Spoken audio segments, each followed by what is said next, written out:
actually presentations to come before the board. There's nothing to vote on tonight.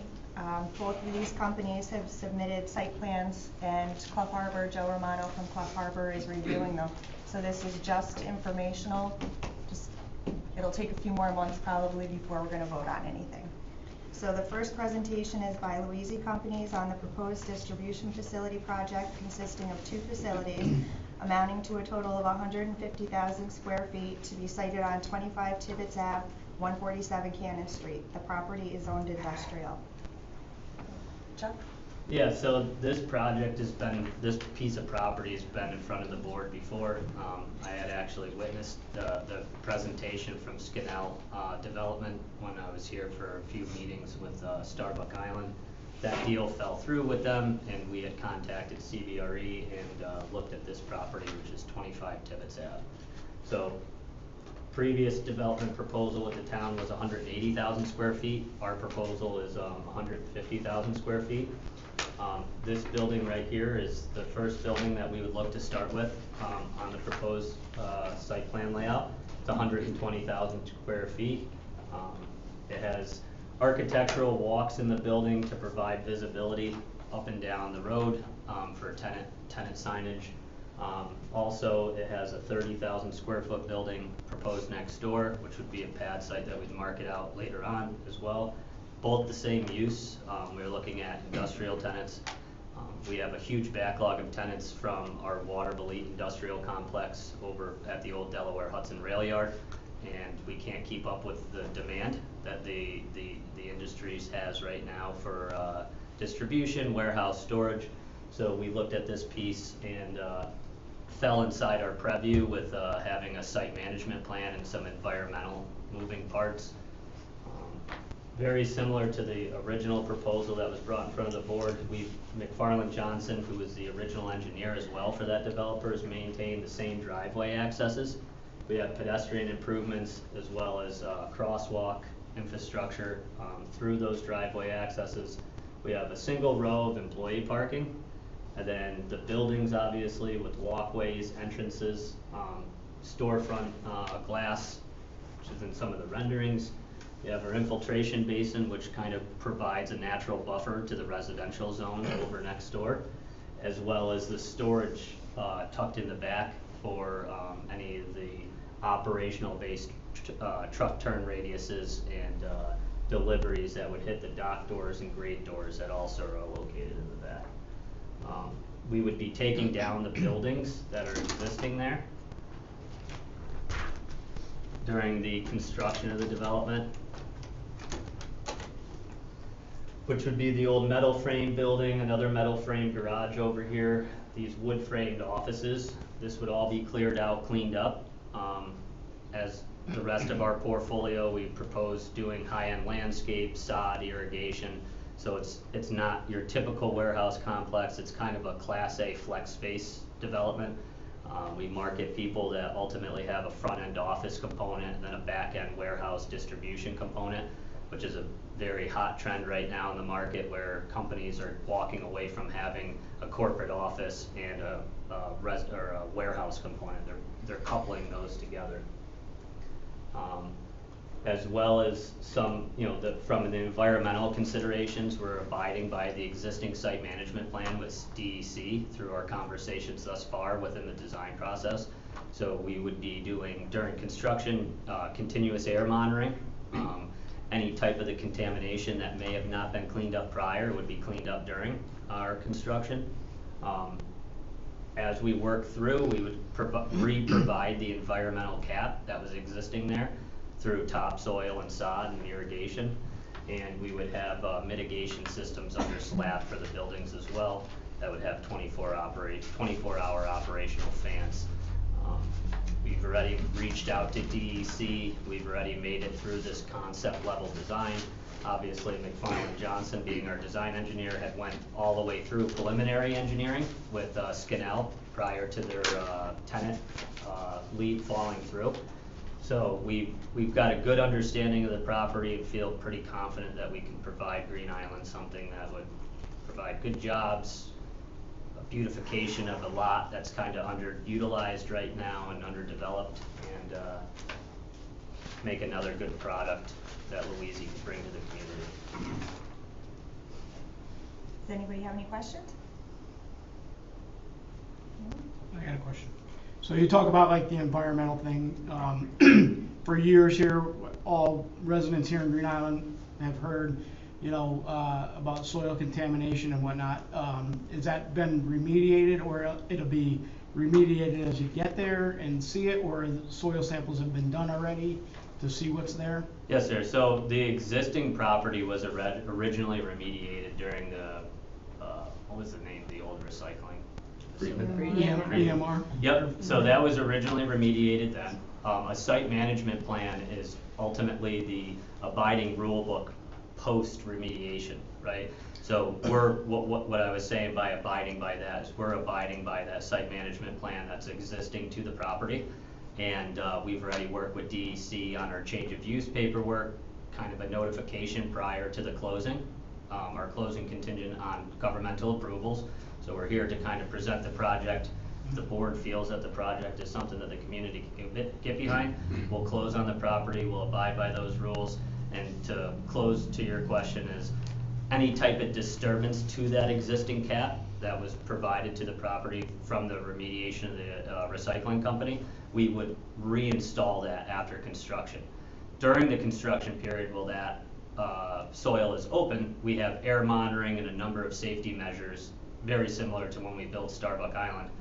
That would be in place to protect the community and abide by the DEC DOH guidelines.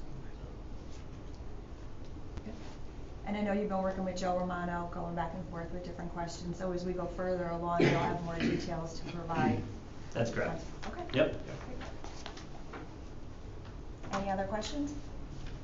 I think the only other question I had was, is this meeting going to kick off, is the village taking lead agency on this? In the village board meeting. Okay, so that's the next meeting? Yes. Okay. All right. Okay. Thank you. Thank you.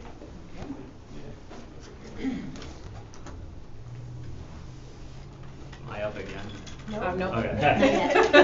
Next meeting. Thank you.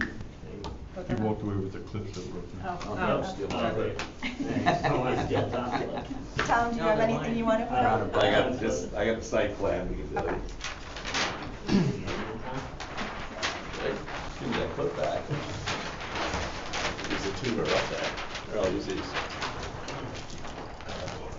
So our next presentation is by TFD Development, Inc. on the proposed self-storage unit consisting of plus or minus 103 self-storage units to be sited on a portion of 17 Albany Ave. The property is zoned industrial. Last one.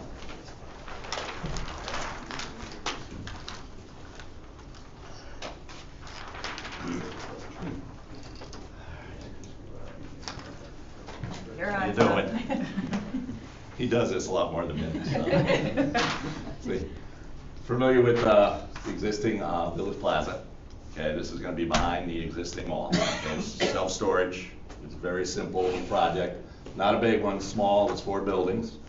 It's about 115 units, garage doors. Basically, we're going to be entering in right from Village Plaza already. The curb cuts are already there. So the traffic pattern is going to stay the same. As far as traffic pattern, it's not a busy type site. Storage centers are in and out here and there. It's not a similar to the mall itself or the gym across the street. There's constant traffic. They'll basically enter here, come in. There's going to be a entrance fence which will be motorized and key carded. So basically, you're coming in. It's a one-way type operation. There's an existing office that's been there at 2 Saratoga for years. Just haven't rented it because we've been using it for storage mostly. But that office will still be there. We're going to utilize that office, and then they'll check in and then be able to go to their storage place and come right back out the exit gate. There's 2 gates. They're both motorized, so nobody can get in or out. Then they'll exit the same way to the same entryway. Lighting, basically they're going to be self-packed lighting right on the buildings. We have a retention pond area over on this side. So everything, even the units have gutters. So everything's going to the stormwater management. So there's nothing on top of pavement, everything's going into the retention, and then basically out the outlet over here. There's an existing one already, but we're actually increasing it, because the mall just increasing the size. As far as the office, nothing's changing there. As far as we have the parking, this is all existing pavement. So we're actually, there's not gonna be a second entry. We're gonna block off the Albany Mechanical area, so that parking remains the same, and there's nobody, just traffic from that, because everything's gated, so it's secure, the whole storage facility. Okay. And I know the original plan that you sent had a residential component in the office We were building, so. gonna do apartments. My son Thomas, he's gonna be running the facility, and we're gonna look at doing an apartment so we can live there, because naturally there's people, you know, come on weekends or during the week, so he'd be local. But Right. with the industrial use, I guess we can't do it, Right, so that's there's no fine. residential Yeah. and industrial. So that'll basically remain as an office right here, and then the other spot is actually a storage unit that Albany Mechanical uses. Anybody have any questions? Just a comment, I know our schedules did not match up, but after tonight's meeting, I'd like to almost work backwards and Yep. have you meet with the management team. We have a couple concerns as far as security, cameras, what your plans Yeah, are it's for. gonna be all cambered, it will be full cambered. Security is only, you gotta have your, access code. Sure. Okay, so most storage facilities are gated, this will be gated, so, and there'll be literally fencing around the whole, because there's fencing all here already, there'll be new fencing around the entire project. Okay, It'll actually be, we're looking at black, nice fencing with, it'll be open, you can see in. Great. But it's, all fenced, lighted, and security camered. and I know you're working through the comments from, Yep. Joe Romano with your engineer. At first sight, without running numbers, our other concern is that it's very compact back there and just turn radius is for a fire truck. So when you're talking to your engineer, just Yep. make sure, that you're mentioning those things, and then we can go over, Yep, 'cause- other things as they come up when we meet. Survey Separate. guy Friday is actually resurfacing and doing the setbacks, Okay, and they're looking at doing 20 feet there, which Okay. is your normal turn radius and a normal for a Sure. roadway. okay. Just things we want you to Yeah. keep in mind as you're working through the Yeah, comments. they're working on that, they did soil testing already, they're doing a lot of things on there, it just was taking a little time. Okay. So we're hoping to have that in the next couple of weeks. Sure. And do you intend to split that parcel, or are you gonna keep it as? No, an gotta addition keep to it, something? keep it the same. Yeah, because basically that parcel is all as one. Yep. And then 21 Albany Ave was a separate, and Albany Mechanical separate. Sure. So they're all three. Okay. There was one question, the water line he had, there's an Okay. existing 8-inch main there that we had already brought to the property way back. Mhm. And all they're actually doing is, there's no easement, it's already right here, that's where the fire hydrant's gonna go. Okay. So there's basically no major, you know, the only thing, the electrical's right there, the water's right there, and it's basically no water to the facility, just the fire hydrant. Sure. That's it. I got a question for you. Yep. I'm not familiar with your drawing, so I can see your arrow pointing north, but where is Albany Avenue on that drawing, and where is the little creek that runs under the underpass? The creek is over here. Albany Ave is right here. This is the Albany Mechanical space. The Village Plazas on Lower Hudson, that's basically where you're coming in from Lower Hudson Avenue, right at the Village Plaza. It's, no access out except right through here. There's 2 entryways to the plaza now. Okay, thank you. Okay. Do these storage units have lights in them and power? They have lights, no power. No power. Just the light, and that's That's it. it. You get a light, no water, no nothing. And obviously there's lighting, there's gonna be lighting. Yeah, the wall packs are around the whole Wall place, packs, they'll be yeah. lit up. Cool. That way as far as security too, at night, Yeah. it'll be lit all night. Are there any other questions? Okay, thank you. All right, thanks. Thank you. If there's no further business to come before the board, can I have a motion to adjourn? Make a motion. Second? Second. All in favor? Aye. Opposed? We're adjourned. Thank you.